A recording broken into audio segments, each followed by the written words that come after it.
Depois de um sucesso avassalador com O Sexto Sentido, a gente imaginava que tínhamos um novo Spielberg. M. Night Shyamalan foi prometido como um novo diretor que iria emplacar sucessos atrás de sucessos. Logo em seguida ele fez Sinais, que na minha opinião é um filmaço, mas é um filme que divide um pouco o público. E depois veio com o filme A Vila, que acredito que foi o último prego desse caixão de sucessos, porque dali em diante alguns filmes não alavancaram tanto o nome desse diretor e não tiveram o mesmo êxito. Quando eu digo êxito, eu tô falando do mesmo impacto cultural como esse. Demorou um pouco para que ele conseguisse revigorar ali o seu nome, como por exemplo com o filme Fragmentado, né? Que depois a gente descobre que tem uma certa conexão ali com o filme Corpo Fechado, que foi um sucesso também. Então aqui a gente teve um fôlego e pensou, pô, agora o cara voltou, o homem tá de volta. Mas não é bem assim. A gente deixa isso pra falar em outro vídeo. Hoje a gente vai falar do filme A Vila. A vila se passa em uma pequena comunidade rural isolada do mundo exterior, cercada por uma floresta densa e sombria. Os moradores vivem segundo regras rígidas, tradições antigas e um pacto silencioso. Ninguém deve atravessar a mata, pois nela habitam criaturas misteriosas que punem qualquer transgressão. O cotidiano é marcado pelo medo constante, pela vigilância coletiva e por uma sensação de ameaça invisível. As cores, os sons e até os gestos são moldados por esse terror compartilhado. Dentro desse ambiente opressivo, acompanhamos personagens que tentam preservar a ordem enquanto lidam com perdas, traumas e desejos reprimidos. Especialmente Ivy, uma jovem sensível e determinada, cuja visão de mundo contrasta com a rigidez da comunidade. O filme constrói sua narrativa com calma e tensão crescente, explorando o isolamento como forma de proteção e controle.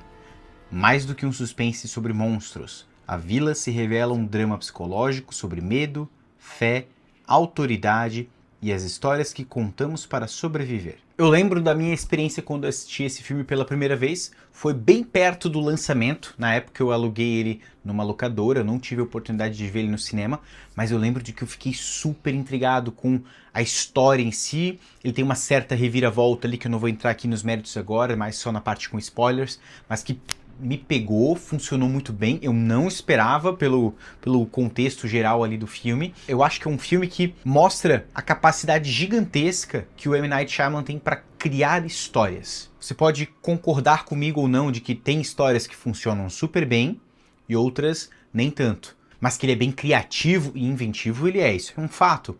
Não dá para negar que ele é um bom contador de histórias. O trabalho que ele faz antes, né, o bastidores ali da obra, mostra o compromisso que ele tem na hora de contar essas histórias, né? Ele gosta de fazer aqueles desenhos que eles chamam de storyboards, né? Ele desenha quadro a quadro, para que depois cada take seja feito de acordo com o que ele projetou, com o que ele desenhou, e assim ele tem acho que também um dedo bom para escolher atores, né, cara, porque todo filme dele pelo menos tem um ator bom, e aqui tem vários, né, tem Joaquin Phoenix, tem Bryce Dallas Howard, que faz a protagonista, cara, tem uma galera da pesada aqui, tá, então acho que isso sim dá um poder para a história. Então às vezes um personagem que aparece menos, ainda assim brilha por conta do ator. Tem lá o personagem interpretado pelo Adrien Brody. Cara, que atuação incrível. Esse cara já ganhou Oscar, né? Ele já recebeu prêmio ali pelo Pianista, outros filmes dele aqui. A gente sabe que esse cara é brabo mesmo. E sempre que ele faz um papel, ele se compromete com aquele personagem, e ele dá a vida pelo personagem, e você esquece que ele é o Adrien Brody, né? Cada papel que ele faz, o cara consegue entregar uma versatilidade, né? Então, para quem assistiu a série Peaky Blinders, que tem na Netflix, lá ele faz um gangster de mafioso italiano. Aqui ele faz um papel de um cara que aparentemente tem algum tipo de transtorno mental. Ele parece um pouco uma criança presa num corpo de um adulto, sabe? Ele tem uma certa infantilidade ali com o seu problema.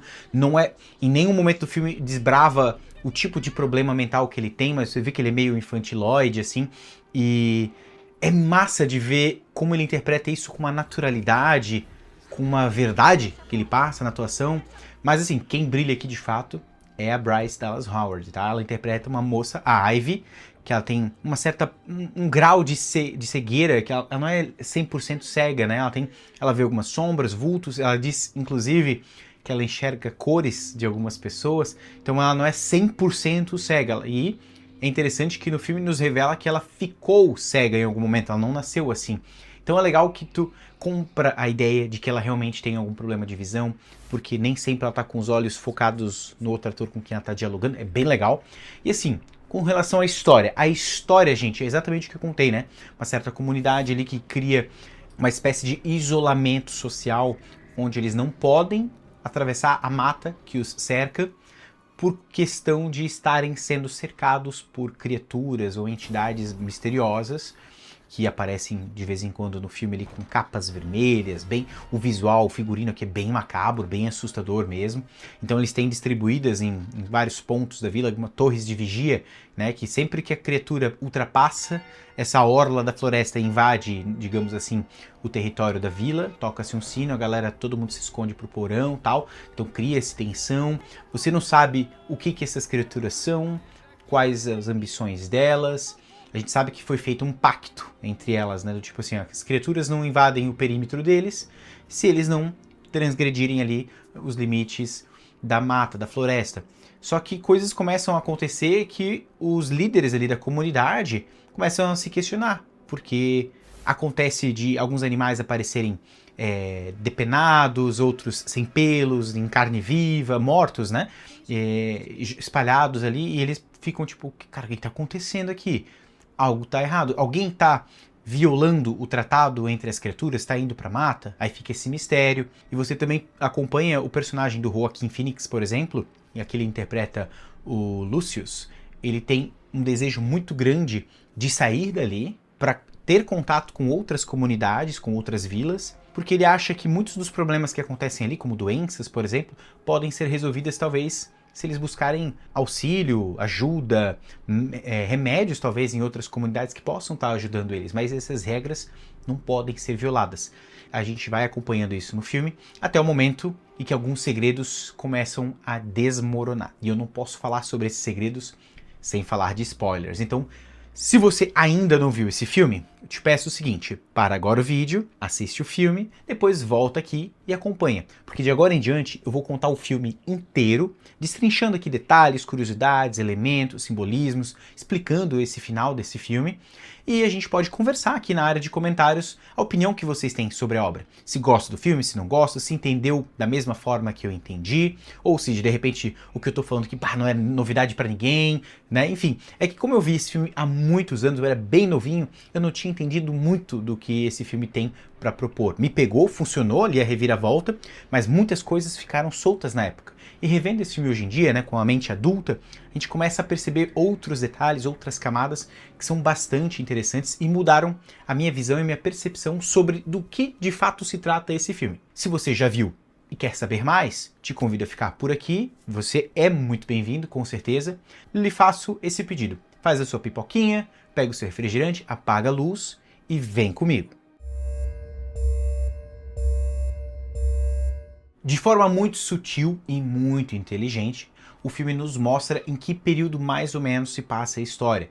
A gente acompanha aqui um pai debruçado sobre um caixão de madeira muito pequeno, no que nesse take a gente já entende, é o caixão de uma criança. Mas a gente não tem ideia ainda da idade dessa criança. Quando o diretor resolve filmar ali esse homem debruçado, chorando em prantos, enquanto a comunidade o olha à distância, né, um dia ensolarado, bonito, e mostra a lápide, mostrando ali o ano, que é de 1890, né, o nascimento do menino, até 1897. A gente dá a entender, né, que o filme se passa nesse período e a criança era muito novinha, morreu ali com os seus 7 anos de idade. A causa da morte não é abordada durante o filme. E a gente acompanha essa comunidade, uma comunidade rural, que eles vivem ali de coisas do campo, eles comem todo mundo junto numa mesa gigante lá fora, é uma comunidade bem integrada, eles compartilham atividades do campo, né, como a lavoura, eles comem o que plantam, tratam alguns animais, e em algum momento a gente é apresentado a personagem da Bryce Howard Dallas, que ela interpreta a Ivy, que é essa menina que eu falei no começo do vídeo, que ela tem o seu problema de visão, né? Ela tá lá brincando com o personagem do Adrien Brody, o Noah, que é aquele rapaz que tem um certo problema mental, que a gente não faz ideia que tipo de problema que é, mas ele é meio infantil, né, em algumas falas, em algumas atitudes, até dando uma bronca nele, porque ele tá lá mexendo com algumas crianças e tal. E aqui tem um momento que o filme começa a nos dar algumas pistas de que algo muito esquisito tá rolando ali ao redor da floresta, né? Porque a gente não vê nada ainda, tem a floresta, é um lugar muito bonito, e durante esse almoço que eles têm, que é todo mundo junto, né, numa mesa enorme assim, tem um som muito estranho que sai da floresta, todo mundo olha, fica aquele climão meio tenso, e só o Noah fica ali aplaudindo. Na primeira vez que eu vi esse filme, eu pensei, ele tem um problema mental, então ele não faz ideia do que tá acontecendo, ele não tem medo do perigo, né? Mas a minha visão referente a esse personagem mudou, e a gente vai falar sobre isso mais pro final. Mas o filme avança. Acontecem algumas coisas que nos mostram o Sr. Walker, por exemplo, que é o pai da Ivy. Ele é meio que um dos líderes ali da comunidade, ele também é professor, e ali na escola ele meio que já fala para as crianças sobre as regras, né? Ele meio que parece que está reforçando algo que já é doutrinado ali. Não se pode chegar perto da floresta, não pode entrar na floresta, tem as criaturas lá, então elas sempre precisam ficar dentro ali da vila, né? Dentro da comunidade. E lá fora, em algum momento, as crianças estão ao redor de algo que ele se aproxima. Quando ele chega ali, ele vê um animal todo sem pelo, né? Com a pele arrancada e já sem vida, obviamente. E ele pergunta, bom, o que isso pode estar acontecendo, né? Ele leva isso para o conselho, mas não se sabe muito bem o que está acontecendo. Enfim, a gente acompanha o Noah e a Ivy brincando ali, eles são bem próximos, meio que de pega-pega, assim. E eles chegam num lugar onde tá lá o personagem do Lucius, né, que é o personagem do Joaquin Phoenix. E ali naquele momento em que eles se encontram, aparentemente o Noah dá pistas para eles que ele já esteve por ali dentro da floresta. Ele vem do nada com umas frutinhas que são de cor vermelha e o Lucius, né, fala pra Ivy, cuidado, isso que ele te entregou aí tem a cor proibida, que é vermelho. Aí, tipo, ela, né, se livra disso, assim, tal, e aparentemente tem todo um contexto sobre a cor vermelha. Primeiro que ninguém usa a cor vermelha ali, e tem um momento bem específico que tem duas meninas brincando enquanto estão varrendo a varanda da casa e tem uma flor nascendo embaixo da casa vermelha. Ela pega a flor, arranca fora, cava um buraco, enterra como se estivesse fazendo um funeral mesmo, assim. Enterra e pronto. Não se fala mais no assunto. Eles não podem usar vermelho, né? Inclusive, vai nos mostrar no momento em que essas criaturas invadem ali a vila, né?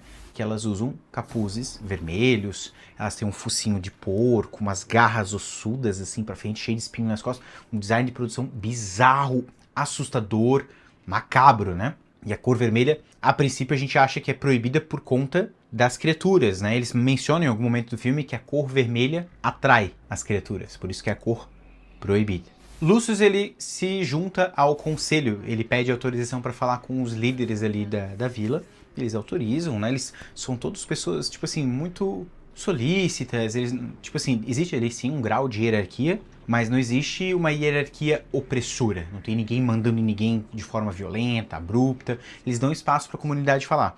E assim que Lucius vem e pede autorização, ele acredita que se ele puder explorar fora da vila, ele pode talvez achar respostas para alguns questionamentos, como essa questão da saúde mesmo. Ele se preocupa com o bem-estar das pessoas. Ele acha que talvez possa encontrar um medicamento que pode ajudar a tratar Noah, né, que tem aquele problema mental. Talvez algo que possa ajudar a recuperar a visão da Ivy. Não se sabe, mas ele quer ir lá fora. Mas talvez isso seja alguma desculpa que ele dá para poder sair dali da comunidade. Talvez ele não se sinta muito pertencente. É um personagem muito quieto, muito calado, e ele verbaliza isso, inclusive, para Ivy em um momento.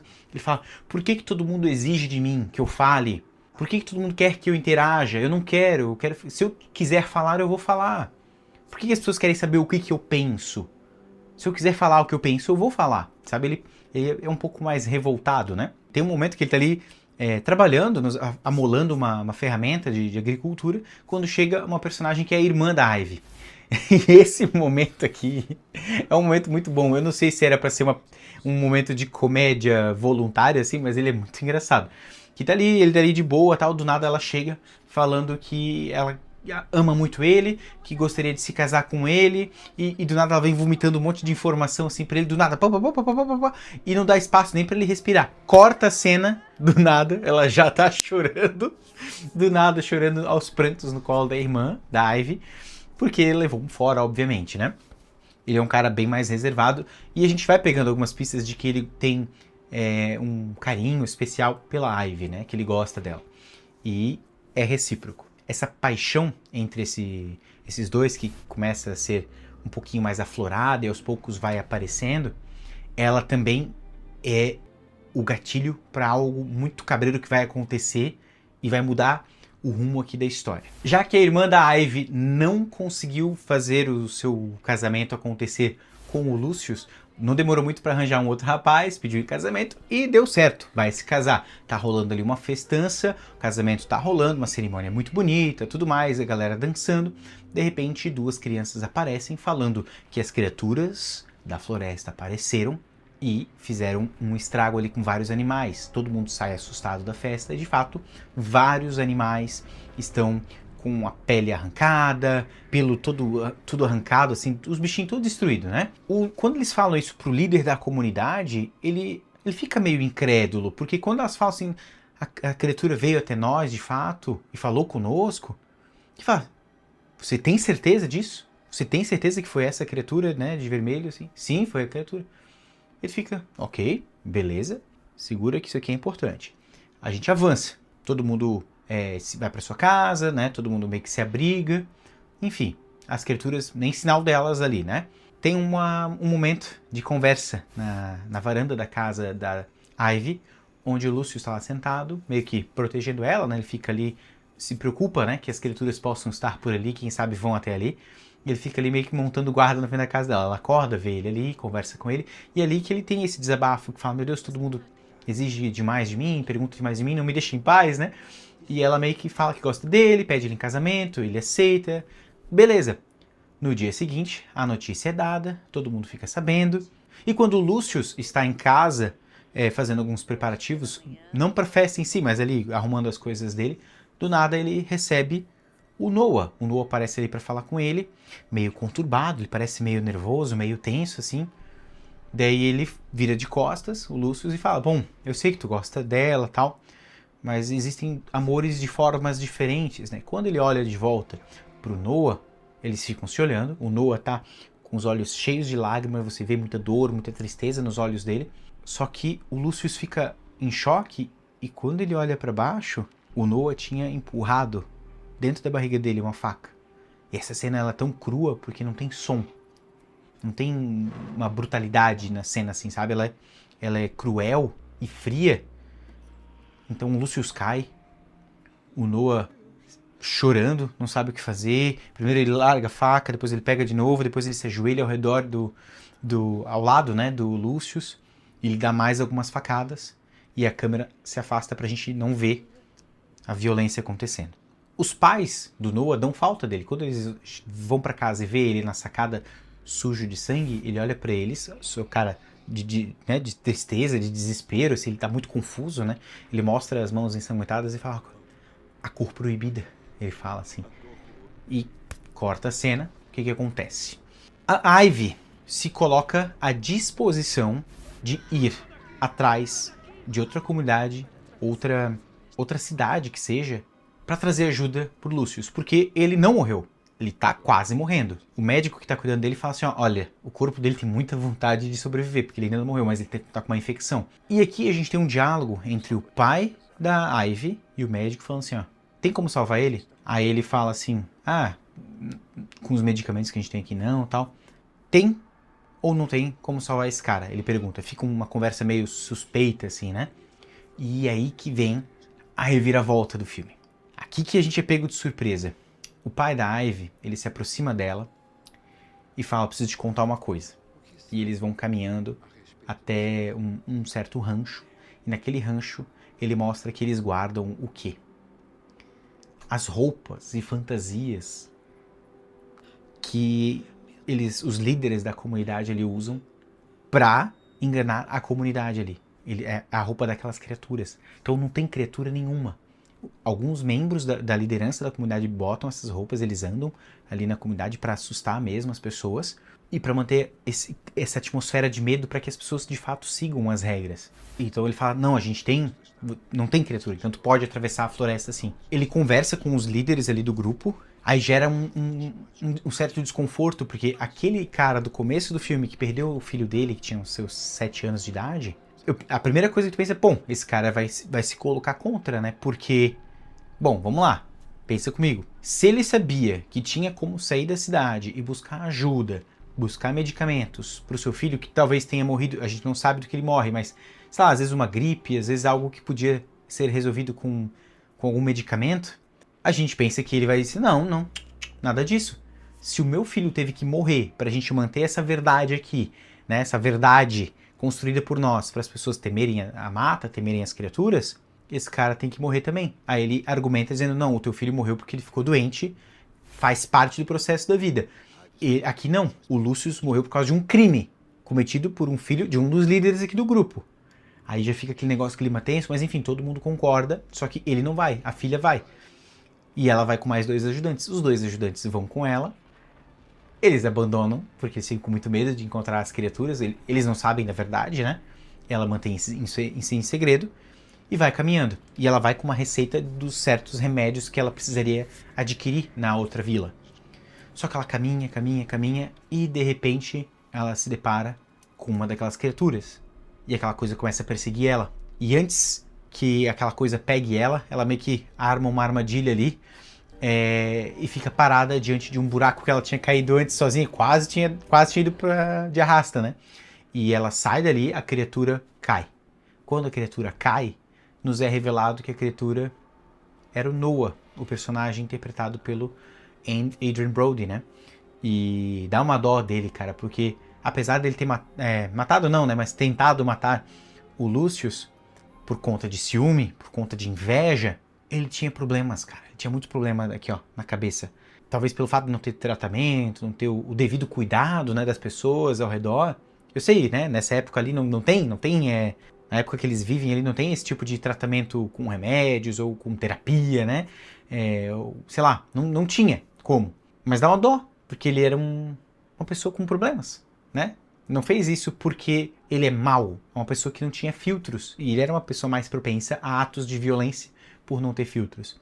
No decorrer do filme você vê que ela ajuda muito a controlar ele, né? Falando assim, ó, não pode bater em ninguém, não pode ser violento, e ele meio que vai obedecendo.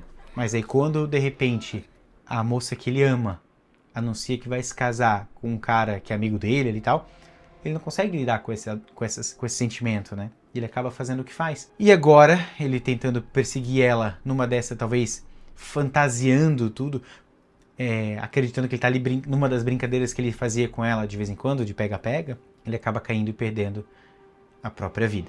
A Ivy não tem tempo a perder. E ela continua. E ela vai caminhando pela floresta, em desespero, sozinha, mas ela encontra a tal estrada oculta que o pai dela falou que tinha no meio da floresta e era para seguir um caminho. Ela chega numa parede enorme, uma bastante folhagem, ela escala e quando ela pula por cima dessa mata, a gente descobre que era um muro de concreto e do outro lado um asfalto. Aí tu, como é que é? Aí do nada um carro, já começa aí, né? Um carro da polícia, como se fosse uma guarda florestal, com o logo da família Walker, que é a mesma família da nossa Ivy, e as coisas começam a se encaixar aos pouquinhos. Aqui nesse final do filme, o M. Night Shyamalan optou por uma abordagem mais expositiva.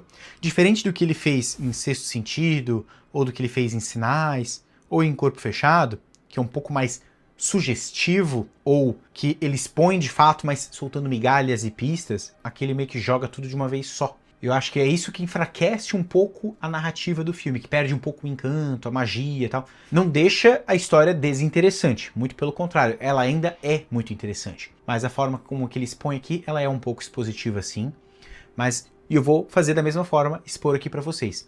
Basicamente, entendemos que o pai da Ivy, né, da família Walker, ele era filho de um cara bilionário, e ele menciona sobre a riqueza que o pai dele tinha, fala como o veneno do dinheiro corrói a alma das pessoas, tudo mais, enfim. Ele basicamente fez o seguinte, ele estava junto de um grupo de pessoas que sofriam de um luto muito grande, porque o mundo lá fora é muito selvagem, muito cruel, muito violento, e várias dessas pessoas, que são os líderes do grupo ali da vila, são pessoas que muitos anos atrás, 20, 30 anos atrás, perderam entes queridos. Um foi assassinado, o outro foi também, e várias pessoas perderam os seus parentes de forma violenta. E nesse grupo de ajuda, né, ele apresenta essa ideia. E a ideia é literalmente essa. Ele tem muito dinheiro, né, ele herdou uma fortuna, ele é bilionário, comprou uma propriedade gigantesca, onde ela é toda murada, cercada, não só pelo muro de concreto, mas por toda aquela floresta.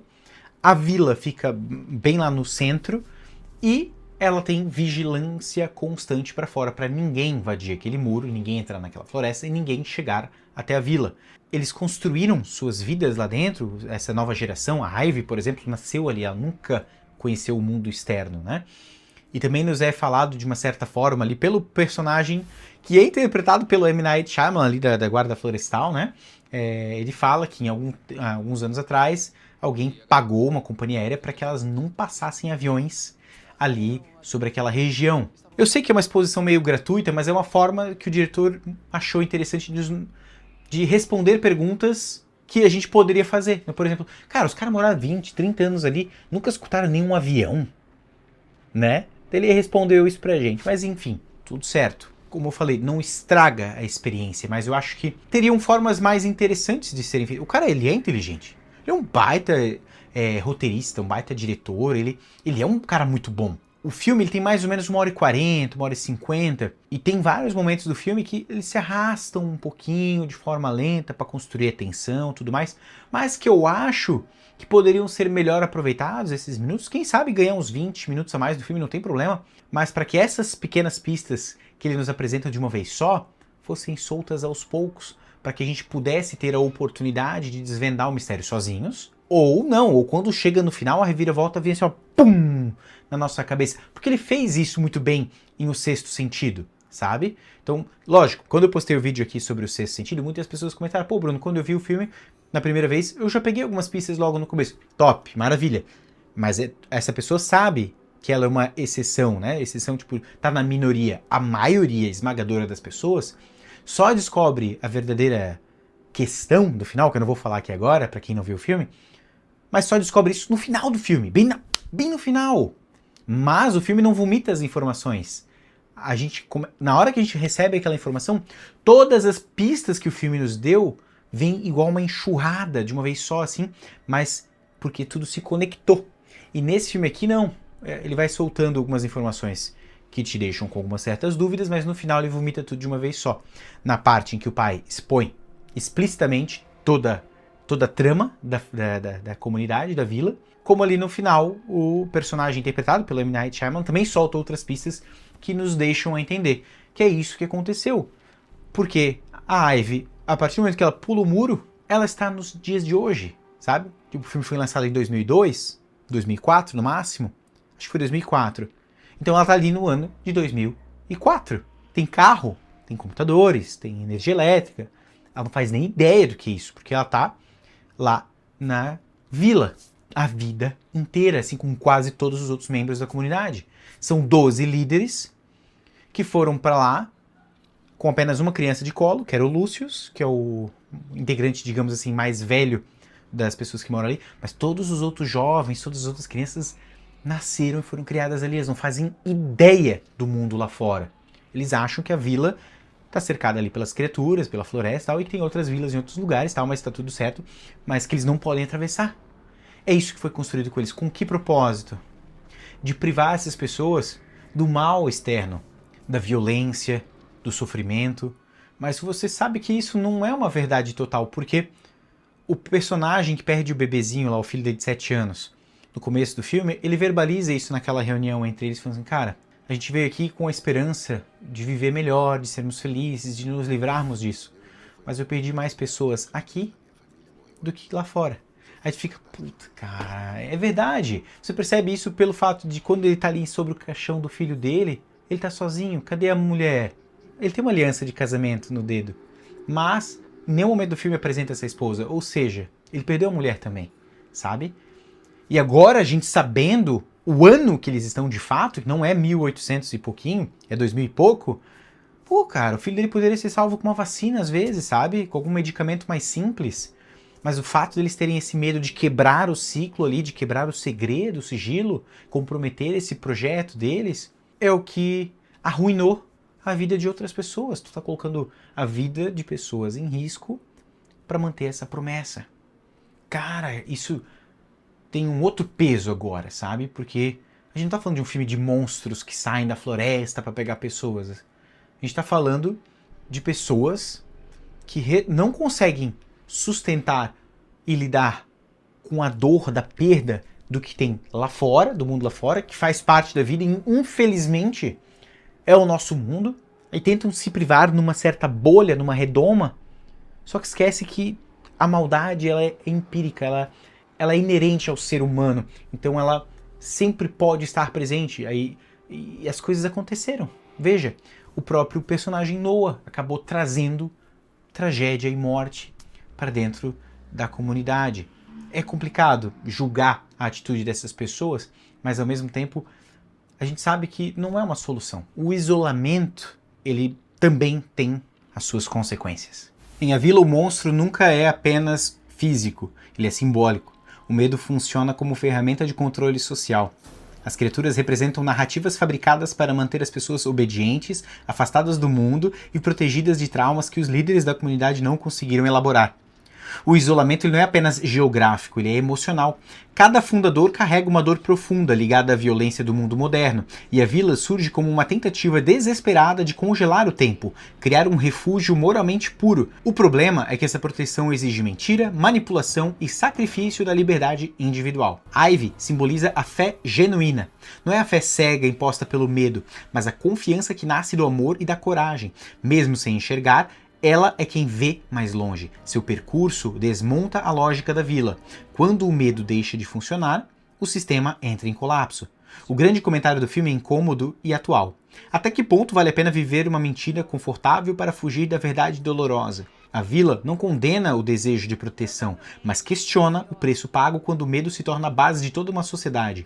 No fim, o filme nos lembra que monstros são fáceis de criar. Basta uma boa história e pessoas feridas o suficiente para acreditar nela. São várias camadas aqui, né? Todos os membros, por exemplo, da liderança ali da vila, possuem uma caixa preta, que pela cor eu imagino que deva estar simbolizando o luto deles com relação à vida antes da vila, né? Porque a gente descobre no final do filme que essas caixas, elas guardam memórias do passado, né? O pai da Ivy, inclusive, abre com a sua esposa a foto, onde mostra a foto dos primeiros 12 entrando na vila, eles eram bem jovens, aí vê lá o título da família, né, da família Walker, que é, no caso, quem de fato bancou tudo aquilo ali, né, financiou o projeto para de fato ele acontecer. Essa escolha deles viverem numa época meio colonial, 1800, tudo, é justamente buscando talvez uma ingenuidade, uma pureza. Eles buscam proteger a ingenuidade e a pureza daquela época, talvez, porque é onde as pessoas supostamente viviam mais felizes, mais conectadas à natureza, vivendo da própria cultura. Ali você vê que ele tem, apesar de ser um cara bilionário, ou pelo menos herdeiro, né, de uma fortuna bilionária, para ele o dinheiro está sendo utilizado ali para poder viabilizar esse projeto. Mas ele não é alguém a favor do dinheiro. E não tem relação com a hipocrisia dele, muito pelo contrário, ele acredita que o dinheiro corrompe. Então ele usou esse dinheiro para que eles vivessem naquele lugar sem o uso do dinheiro. Ali não tem moeda de troca. Todo mundo ali é igual. Todo mundo pode ter as mesmas oportunidades, todo mundo come a mesma coisa, ninguém é melhor do que ninguém, todo mundo tem os estudos ali na escolinha onde ele leciona. Aparentemente, pô, muito massa, legal demais. A ideia de você morar num lugar desse, afastado do barulho, da violência do mundo, é uma ideia legítima. Só que a que ponto você tem o direito de privar as pessoas da verdade? Não é mesmo?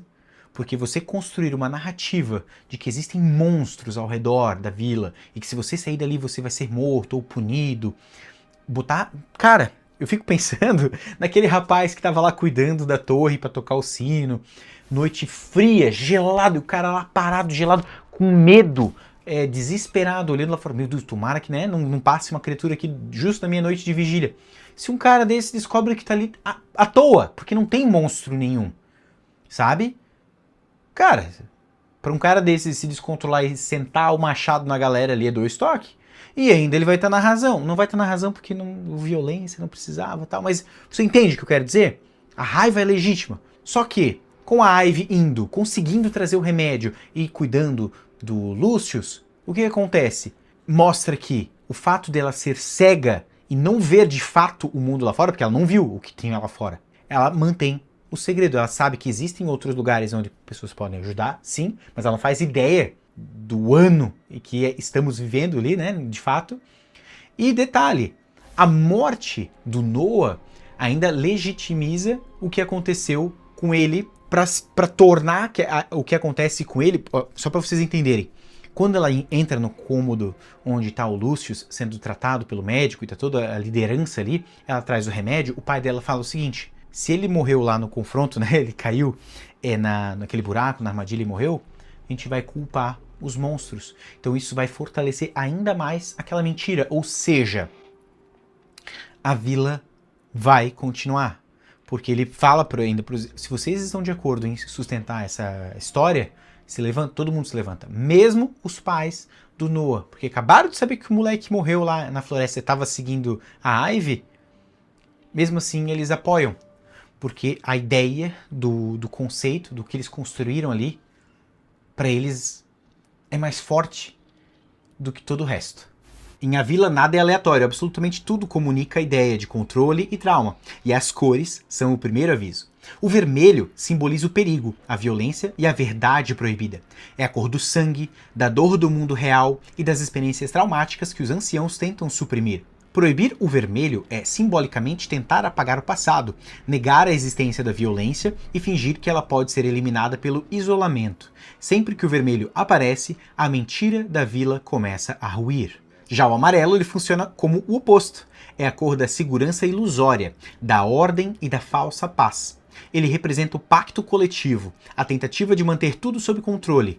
Mas não é o amarelo vibrante, é pálido, quase doente, indicando que essa proteção, entre aspas, é frágil e artificial. As criaturas da floresta nunca foram um verdadeiro perigo. Elas são a materialização do medo como ferramenta de poder. Um medo fabricado, sustentado por histórias e símbolos, usado para manter as pessoas dentro de limites muito bem definidos. O filme deixa claro, não é preciso correntes quando o medo faz o trabalho sozinho. A floresta, por sua vez, simboliza o mundo real, caótico, imprevisível e doloroso. Não atravessá-la significa não amadurecer. Não enfrentar perdas, não lidar com uma complexidade da vida. A vila é uma bolha emocional criada por adultos que não conseguiram elaborar seus traumas. Ivy representa a antítese desse sistema. Mesmo sendo cega, ela é a única que realmente enxerga. Sua jornada prova que a verdadeira coragem não nasce de medo imposto, mas da confiança, do amor e da escolha consciente de enfrentar o desconhecido. A fé dela não é manipulada, é genuína. No fim, a vila não fala sobre monstros na floresta, mas sobre adultos que criam mitos para não lidar com a dor, e sobre como sociedades inteiras podem ser moldadas a partir do medo. A pergunta que o filme deixa não é confortável. É melhor viver protegido dentro de uma mentira ou livre dentro de uma verdade dolorosa? E talvez o maior horror do filme seja perceber o quão fácil é responder errado. Então é isso, galera. Eu espero que vocês tenham gostado desse vídeo. Eu tô tentando trazer o review e a análise dos filmes de uma forma um pouquinho mais enxuta. Antes eu era um pouquinho mais prolixo, repetia algumas partes, me esticava um pouco mais. Eu tô tentando dar uma enxugada para trazer o filme inteiro, né, a história completa, mas sem deixar passar nada que eu considero relevante. Você acha que faltou alguma informação? Deixei passar alguma coisa?